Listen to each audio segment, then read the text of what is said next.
Ani? Ito ang Bombo Radio Philippines. Fully digitalized. Numero 1 sa balita, komentaryo, drama at serbisyo publiko. Bombo Radio Philippines. Bombo Radio Philippines. Unmatched. Number 1 and most trusted source of news and information. Sa Radyo Bombo! Oras sa Bombo Radyo, punto na sa alas 6 sa buntaga. Aniya na ang paghatod sa mga nag-unang tudling sa balita karong buntaga. Alang sa tuwang top story, PBBM na mahayag ang importanteng papel sa Estados Unidos sa Indo-Pacific aron magpabilin ang peace and stability sa rehiyon. Balitang lokal, batanong lalaki nakaplagang patay gituuhang na kuryentehan. Sa balitang nasyonal, Senator Tito Soto wala gipirmahan ang hirita ni Marcoleta nga ibutang sa Witness Protection Program ang magtiayong diskaya. Balitang internasyonal, Israel Prime Minister Netanyahu gibaharan ang Qatar nga kinahanglan palayason ang mga Hamas sa ilang nasud. Sa balitang espesyal, 102 years old nga lalaki sa Japan giila nga pinakatigulang nakahimo sa pagsaka sa Mount Fuji. Balitang negosyo, grupo sa mga negosyante na balaka sa flood control anomalies sa nasud. Sa balitang sports, Alex Iyala nakasunod sa quarterfinals sa 2025 Sao Paulo Open. Alang sa balitang showbiz, Chris Aquino, gipasalamatan ng mga supporters gumikan sa malampuson niining pagpa-opera. Maayong buntag, welcome sa Bombo News and Views sa Morning Adosona. Adlaw karong Biyernes sa petsa 12 bulan sa Setyembre tuig 2, 2025 na nukada. Gikan sa News Information Center sa Bombo Radyo Davao, Gintig Balita. Kini si Bombo Bianca Cu. O kini si Bombo Russell Luzano. Alang sa tuang Christmas countdown. Christmas is a time for sharing, giving gifts for everyone. What matters now is this Christmas we share the love. Bombo, 100 days to go. Bag-o magpasko. Detalye na sa tuwang top story. Importante ang papel sa Amerika ug sa uban pang kaalyadong nasod sa Pilipinas aron matubag ang hagit sa seguridad.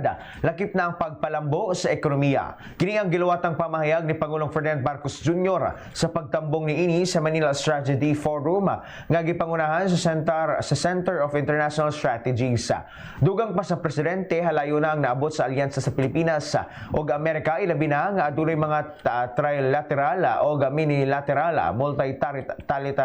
multilateral engagements na gihimo aron tubagon ang nagkalaiyang mga hagita. Gipahayag pa sa Pangulo nga importante ang presensya sa Estados Unidos sa Indo-Pacific aron magpabilin ang free, open o malinawong rehiyon. Unang gikanayon ni Pangulong Marcos Jr. nga andam ang Pilipinas nga makigtinabangay sa mga neighboring countries, ilabi na ang China sa kondisyon nga respetuhon ang sovereign rights sa nasod o ang jurisdiction niini. Gumikan kay kini ang non-negotiable. Oras sa Bombo Radyo, 3 minutos ang nakalabay sa alas 6 sa buntag. Pagsubay sa itong mga balita nga, lokal, wala na kinabuhi ang nga nakaplagan ang usa ka lalaki nga nagbuyod o buyod sa yuta human sa wala pa kini na kuryentehan sa Poroca 23 Barangay Madaong Dakbayan sa Tacoma, Davao del Norte. Subay sa report gikan sa Dagom PNP, giilang biktima nga si Rone B. Dapara Madrona alias Mayong, 31 anyos, ulitawo og residente sa Seminary Drive, Barangay Magugpo West at Tagum City. Subay sa report sa kapulisan, nabtan na lamang sa nasampit nga lugar ang biktima human makadawat sila og tawag gikan sa maong dapit. Dali usab nga gisusi ang pulso niini apan gideklara na kini nga wala nay kinabuhi. Nasayran usab nga ang maong balay nga nahitabo ang insidente walay tawo. Nakaplagan usab sa mga otoridad nga adunay dala nga bag ang biktima nga adunay sulod nga mga wire sa kuryente. Sa pagkakaroon para paghimong investigasyon sa kapulisan aron masuta ang tinuod nga panghitabo. Ilabi na sa nakaplagang butang sulod sa iyang baga.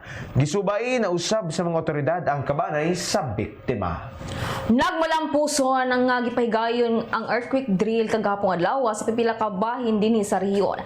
Kini ang nahisubay sa 2025 third quarter nationwide simultaneous earthquake drill con and said diin mi partisipar ang mga buhatan sa gobyerno, pribadong sektor o mga establishmento. Dinhi sa Dakbayan sa Davao, duha ka mga dagkong mall sa syudad ang misalmot sa mga kalihukan, diin gisalmutan kini sa ilang mga empleyado ingon man sa pipila ka mga mall goers. Gipangunahan kini sa National Disaster Risk Reduction and Management Council, pinaagi sa buhatan sa civil defense. Nasayran nga ang OCD-11 ang lakip sa nagdumala sa Third National Simultaneous Earthquake Drill Con and said karong tuiga. Diin nagsilbi usab nga host sa rehiyon. Kauban ang Office of the Civil Defense 11 sa maong kalihukan gipatuman ang duck, cover and hold nga pamaagi sa pag-evacuate ngadto sa mga designated nga mga lugar nga luwas. Ang NSAD kabahin sa misyon sa mall nga hatagan og gahom ang ilang mga trabahante o komunidad nga mahimong mas ligon og andam ang panahon sa katalagman.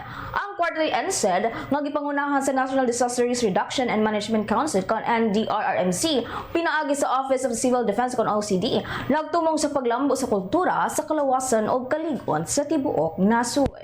Nagpahinumdom ang Department of Trade and Industry 11 ngadto sa mga konsumante nga sigurohon nga dunay Philippine Standard kon PS mark or import commodity clearance kon ICC sticker ang mga pamaliton nga Christmas lights o decorations. Kini aron masiguro nga ang mga produkto de kalidad ug luwas nga gamiton karong holiday season. Sumala ni DTI 11 Senior Trade and Industrial Development Specialist Dexter Bermudez nga ang mga produkto nga natatakan og PS mark o ICC sticker nagpamatuod nga nakapasar kini sa safety standards ug makatabang sa paglikay sa mga peligro sa sunog. Gibutyag nga posible ang mga produkto nga walay marka mahimong wala nakaagi sa gikinhanglang quality checks. Gawas sa pag-awhag sa pagpalit og Christmas lights nga adunay PS mark o ICC sticker, nagtambag usab ang opisyal nga susyon og sabton pag-ayo ang mga label og intended use niini sanglit adunay Christmas lights nga espesipikong gidisenyo alang sa indoor o outdoor nga paggamit. Dugang pa sa tong balitang lokal, opisyal nang gilusad sa lokal nga pagamahanan sa Tagum, pinaagi sa Tagum Tourism, Culture and Arts Council ang pagsaulog sa usa ka semana ng Durian Festival sa maong syudad kagahapong adlaw. Lauman sa maong festival nga matilawan na sa publiko ang mga lamiang pagkaon o mga nagkadaiyang klase sa durian. Gisugdan ang Durian Festival pinaagi sa ribbon cutting sa trade fair niini kung diin naka-display ang mga nagkalain-laing food stalls. Atong sa unang adlaw sa Durian Festival, gipahigayon ang The Great Durian Eating Showdown o lumbaanay sa pagkaon sa King of Fruits. Diin nakakampiyon ang pambato sa barangay Mankilam nga si Johnny Ibabaw, human nakarot kini og kaon og 2.5 kg nga durian sulod lamang sa usa ka minuto og 17 ka segundos. Gibutyag nga karong adlaw, ipahigayon ang Durian Culinary Olympics kung diin magtigi ang mga student chef sa paggama og lamiang putahe sa durian susama sa kakanin, rice toppings, pizza, pasta, cake, coffee ug uban pa. Ang Durian Festival maglungtad hangtod karong Domingo, Setyembre 14, kung diin nahimutang ang mga durian food stalls sa Tagum Trade and Exhibition Center o sa Rotary Park, Dakbayan sa Tagum. Dugang sa tuang balitang lokal, gibutyag sa scientist o biologista nga si Dr. Jan Lacson nga mukabat na sa 33% ang nadaot nga bahura sa Paradise Reef tungod sa nagpadayon nga konstruksyon sa Samal Davao Bridge.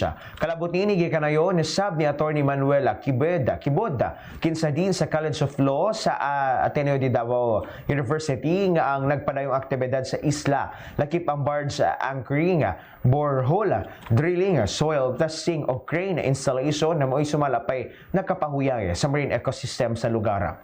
Kainumduman nga nagsangat o petisyon for a writ of kalikasan ang may nisgutang kontra sa maong tulay gumikan matud pa sa kadaot nga dala niini sa kinaiyahan o aquatic life pa apan gibalik lang kini sa Korte Suprema sa Court of Appeals sa Cagayan de Oro.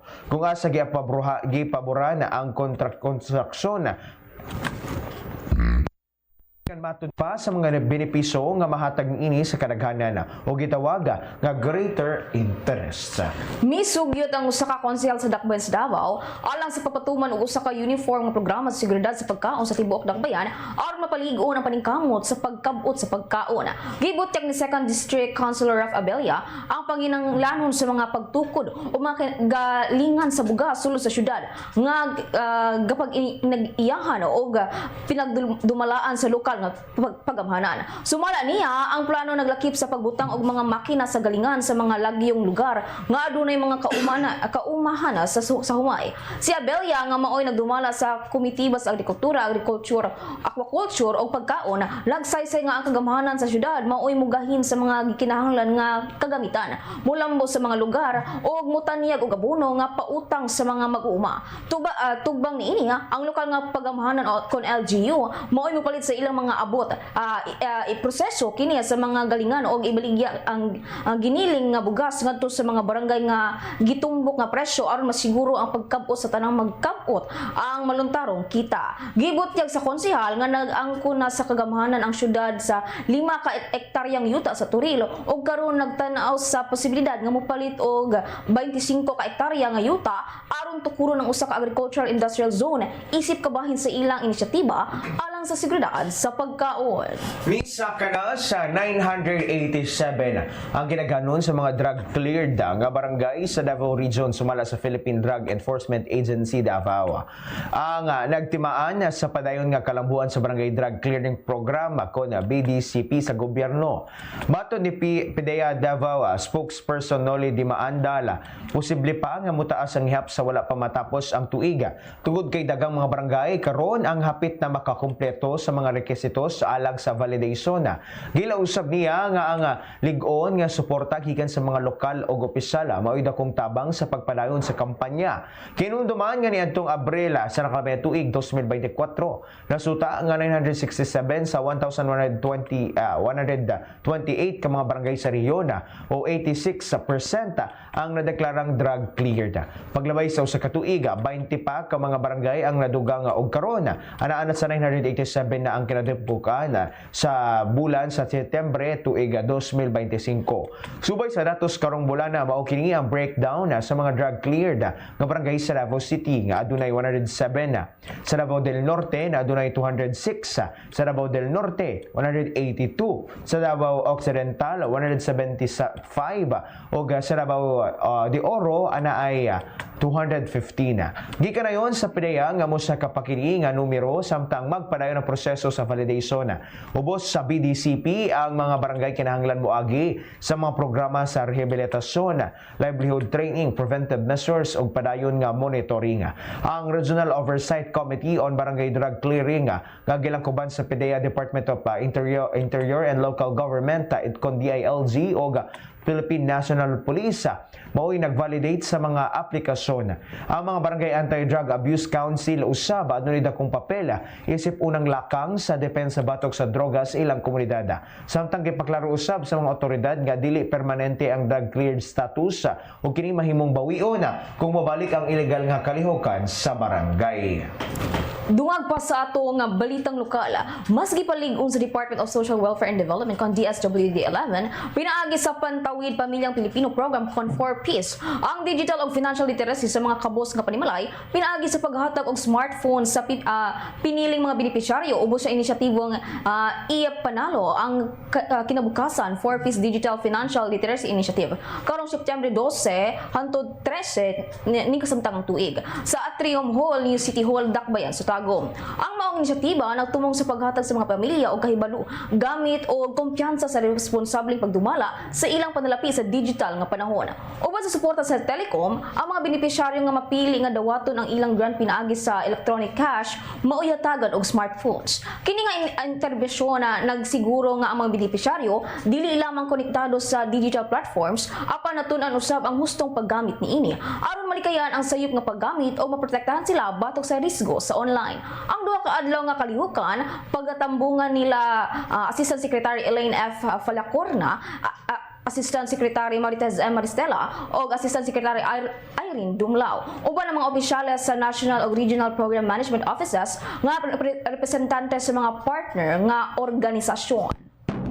Oras sa Bombo Radyo, 14 minutos ang nakalabay sa alas 6 sa buntaga. Pagsubay sa tuang mga balita nga, nasyonala, walang gipirmahan ni Senate President Vicente Tito Soto III ang gipangayo ni Senator Rodante Marcoleta nga ibutang sa Witness Protection Program sa Department of Justice ang mag-asawa nga Pacifico Curly Discaya II o Cesara Sara Discaya.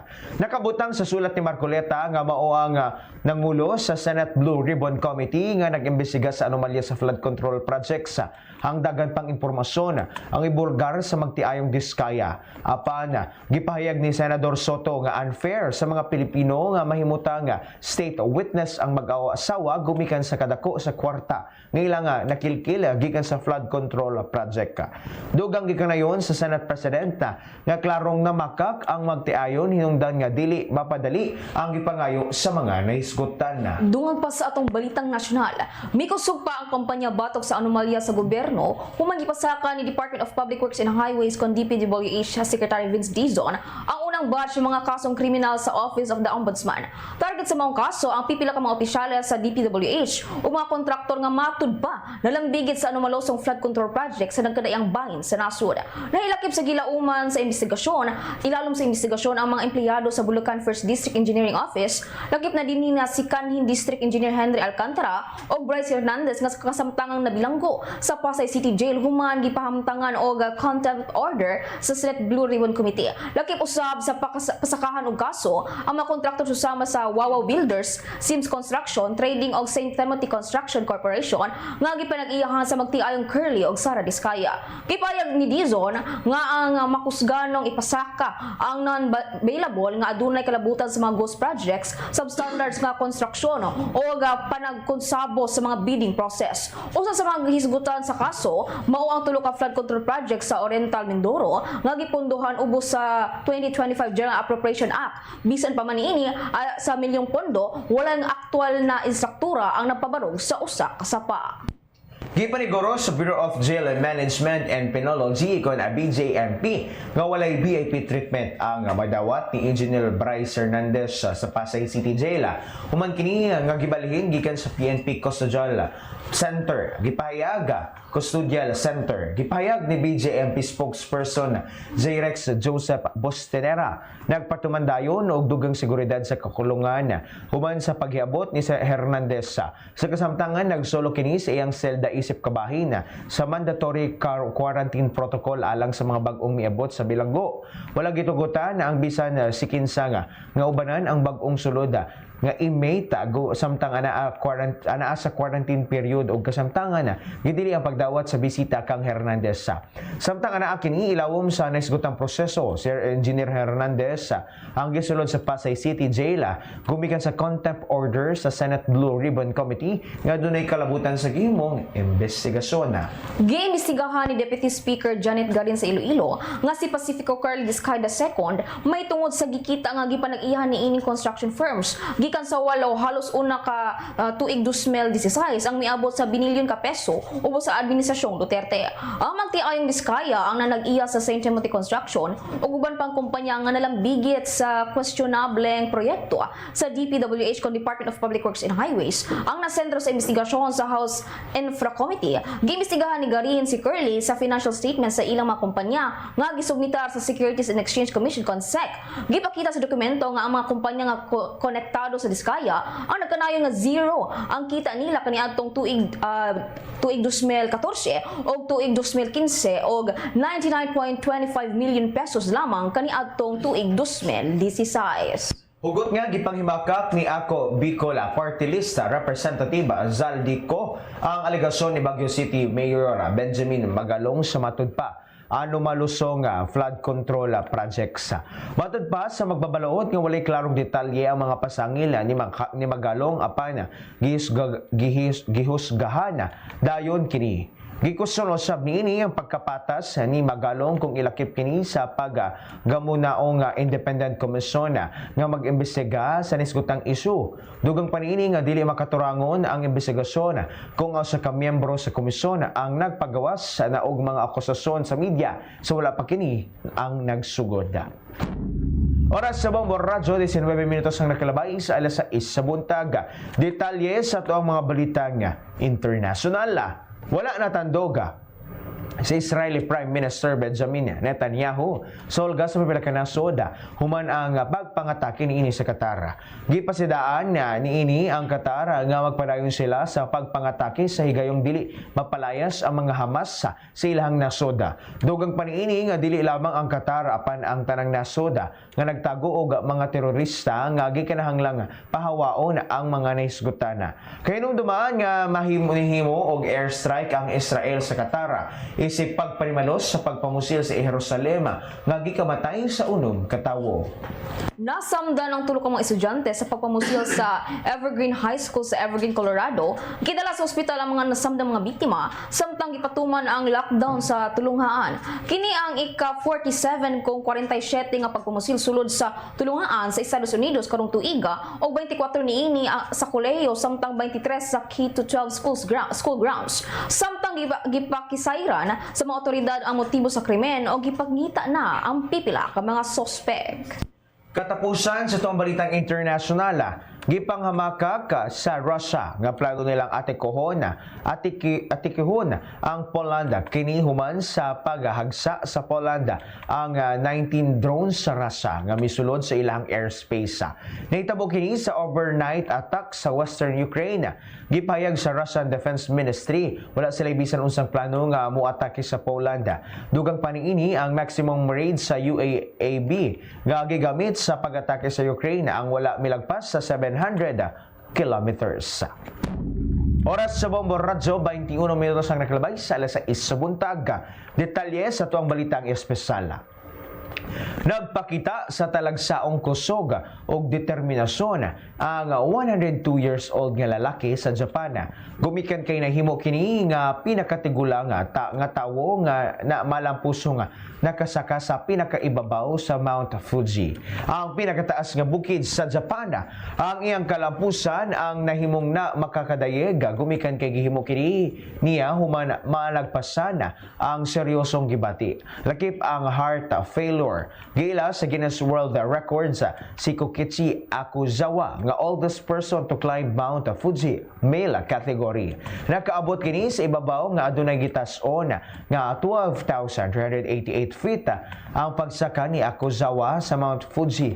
Ang milungtad og tulo ka adlaw samtang sa katapusang adlaw haduol sa tumoy nabatikdan niini ang grabeng kakapoy og halos mosurrender na. Apan gumikan sa pag-awhag sa iyang 70 years old nga anak na babaye, gipadayon niini ang pagsaka og hinay-hinay. Balitang negosyo, giawhag sa Philippine Chamber of Commerce and Industry kon PCCI ang gobyerno nga mohimo gilayon og lakang sa mga nahitabo sa mga korupsyon sa flood control projects. Gipayag ni PCCI Chairman George Barcelon ang ikabalakan sa grupo sa mga negosyante ang nahitabong pagbutyag sa mga anomalosong flood control projects sa nasod. Gikinahanglan nga adunay manubag aron dili madaot ang imahe sa Pilipinas, ilabi na sa mga foreign investors. Sa higayong dili kini matubag sa gobyerno og insakto, siguradong mamatikdan niini ang epekto sa ekonomiya sa nasod. Bil sa piso batok sa langyaw nga salapi, US dollar 57 pesos and 19 centavos, Hong Kong dollar 7 pesos and 33 centavos, Singaporean dollar 44 pesos and 56 centavos, Saudi Arabian rial 15 pesos and 22 centavos, samtang sa euros 66 pesos and 85 centavos. Detalye sa tuang balitang sports.